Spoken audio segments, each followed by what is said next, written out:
약 3년간의 기다긴 이적 사각 끝에 드디어 음바페가 레알 마드리드로 합류했습니다. 하지만 스페인 현지 적응과 비니시우스와의 공존 문제, 불미스러운 사건 등이 터지며 팬들의 기대에 부응하지 못했던 전반기였는데 시간이 지날수록 여러 문제들이 해결되면서 점점 폼이 오르더니 이번 1월달 이달의 선수 후보까지 오르며 예전에 우리가 알던 음바페로 거의 돌아왔습니다. 우려했던 것보다 빠르게 문제를 해결한 레알 마드리드는 과연 음바페를 어떻게 활용하고 있을까요? 이적 초기 음바페는 원톱과 왼쪽 윙을 번갈아가며 나오는데 결과적으로 두 포지션 다 이도저도 아니었죠. 그래서 비니시우스나 호드리구가 톱으로 나오며 여러 방면으로 고민했지만 결국 돌고 돌아 다시 음바페가 원톱 자리를 맡게 됐습니다. 스트라이커로 뛰기 싫어한다, 왼쪽에서만 뛰고 싶어한다, 뭐 사실인지 아닌지 모르겠지만 이런 말이 나오는 선수에게 굳이 안첼로티 감독이 중앙에서 뛰게 하는 건 다 이유가 있습니다. 결론부터 말하자면 비니시우스는 좁은 공간에 강하고 음바페는 넓은 공간에 강하기 때문이에요. 비니시우스는 이렇게 수비 앞에서 짧게 드리블을 치면서 들어가고 심지어 공간이 있어도 좀 더 중앙에 가거나 아니면 더 깊게 파고들어 상대에게 계속 타이밍 싸움을 거는 스타일인 반면 음바페는 드리블을 치더라도 앞에 공간이 있으면 동료에게 내주고 빠르게 뒷공간을 침투하든지 아니면 시원하게 세려버리든지 하거든요. 그럼 이 플레이 성향을 고려했을 때 아무래도 고립되는 상황이 많은 측면은 비니시우스가 가는 게 맞고 상대적으로 넓은 공간을 활용할 수 있는 중앙은 음바페가 들어가는 게 맞겠죠.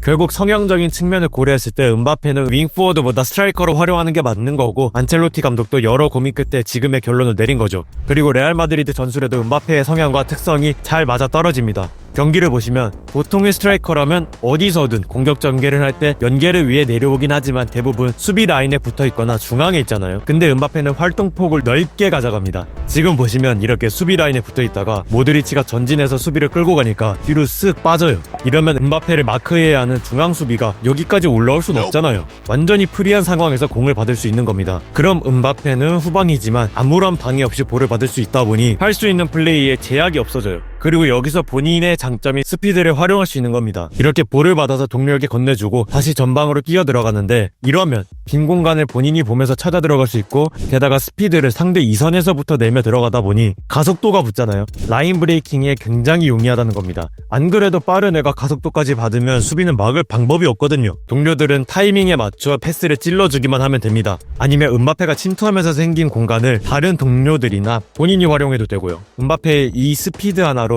레알 마드리드는 다양하게 부가적인 공격 방법을 얻을 수 있게 됩니다. 그리고 레알 마드리드 하면 이 얘기를 안 할 수 없는데요. 바로 관계주의 축구입니다. 이 전술을 간단히 얘기하면 이렇게 사다리 형태를 만들면서 빌드업을 한다는 건데 사실 이 개념을 간단하게 얘기할 수 있는 건 아니라서 나중에 말씀드리겠고 오늘 영상에서 저희가 알아야 할 건 요 사다리 형태입니다. 이 빌드업을 통해 음바페가 공간을 얻을 수 있어요. 자, 지금 보시면 측면에서 레알 마드리드 선수가 공을 받았어요. 근데 음바페를 보시면 뒷공간을 침투하지 않고 뒤로 빠집니다. 수비가 이걸 인지하고 있고 패스가 오면 커트하려 하겠죠. 근데 여기 이 두 선수가 막 뛰어와요. 이게 고급 용어로 더미런, 디코이런 같은 말이긴 한데 이게 뭐냐면 그냥 미끼 역할이에요. 요런 식으로 뛰어 들어가면서 공간을 만들어주는 겁니다. 근데 자세히 보시면 세 선수가 나란히 있죠? 이게 사다리 형태를 만든 거예요. 이 빌드업이 좋은 게 뭐냐면 패스 선택지가 많아지고 수비를 끌어모을 수 있는 겁니다. 측면에 선수들이 모이면 수비도 어쩔 수 없이 끌려가잖아요. 그때 반대편은 자연스럽게 수비 커버가 약해질 수밖에 없습니다. 바로 이 점을 이용해 음바페가 활용할 수 있는 공간을 만들어주는 거예요. 디코이런으로 수비를 끌어주고 그 덕분에 나온 공간으로 치고 들어간 다음 음바페에게 패스해주면